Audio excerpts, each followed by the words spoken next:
जब हम तरक्की या प्रोग्रेस की बात करते हैं तो दिमाग में क्या आता है? ऊंची इमारतें, चौड़ी सड़कें?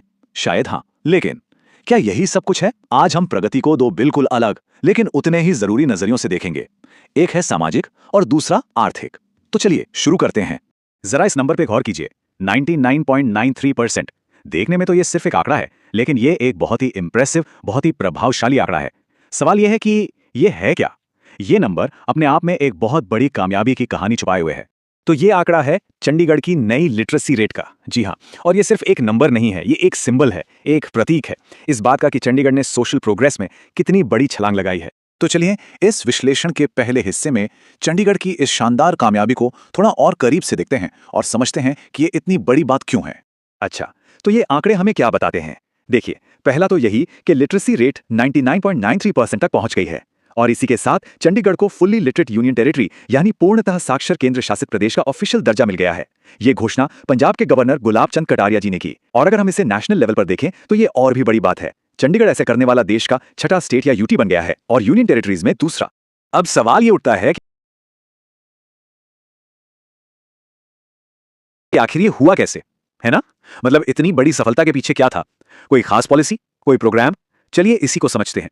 इसकी जड़ें जाती हैं नेशनल एजुकेशन पॉलिसी 2020 तक। सबसे पहले ये पॉलिसी आई, फिर इसी पॉलिसी के तहत एक प्रोग्राम लॉन्च हुआ जिसका नाम है यूएलएलएएस।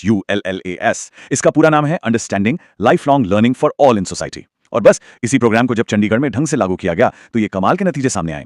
ये एक परफेक्ट एग्जाम्पल है कि कैसे एक सही पॉलिसी जमीन पर कितना बड़ा बदलाव ला सकती है। अच्छा, चंडीगढ़ जैसी सोशल अचीवमेंट्स वाकई बहुत शानदार हैं, लेकिन एक मिनट रुकिए और सोचिए, उल्लास जैसे प्रोग्राम चलाने के लिए पैसा कहां से आता है? कोई भी तरक्की तभी सस्टेनेबल होती है, तभी टिकी रहती है जब उसकी आर्थिक बुनियाद मजबूत हो।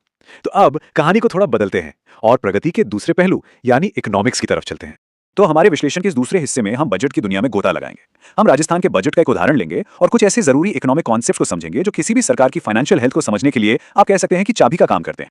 जब भी कोई बजट आता है तो कुछ शब्द बार बार सुनने को मिलते हैं, जैसे बजट का साइज कितना है, रेवेन्यू रिसीट्स कितनी है, रेवेन्यू एक्सपेंडिचर क्या है, और ये दो बड़े भारी भरकम शब्द रेवेन्यू डेफिसिट और फिस्कल डेफिसिट। ये सब असल में किसी भी सरकार के इकोनॉमिक रिपोर्ट कार्ड के सबसे जरूरी पॉइंट्स हैं। तो चलिए इन सब में से सबसे जरूरी टर्म फिस्कल डेफिसिट यानी राजकोषीय घाटे को समझने की कोशिश करते हैं। पर हाँ, इसे समझने के लिए पहले दो तीन बेसिक चीजें क्लियर करनी होंगी। तो सबसे पहले बात करते हैं आमदनी और खर्चे की। देखिए, एक तरफ है रेवेन्यू रिसीट्स यानी राजस्व प्राप्तियां, ये सरकार की कमाई है जो ज्यादातर टैक्स वगैरह से आती है। दूसरी तरफ है रेवेन्यू एक्सपेंडिचर यानी राजस्व व्यय, ये सरकार के रोजमर्रा के खर्चे हैं, जैसे सैलरी देना, सब्सिडी देना, बाकी सर्विसेज चलाना। तो फिर रेवेन्यू डेफिसिट क्या हुआ?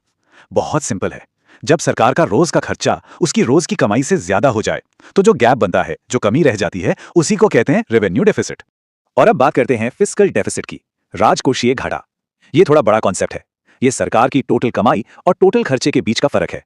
और आसान भाषा में कहें तो ये वो टोटल पैसा है जो सरकार को अपना सारा काम चलाने के लिए उधार लेना पड़ता है। इसीलिए इससे सरकार की फाइनेंशियल हेल्थ का सबसे बड़ा इंडिकेटर माना जाता है।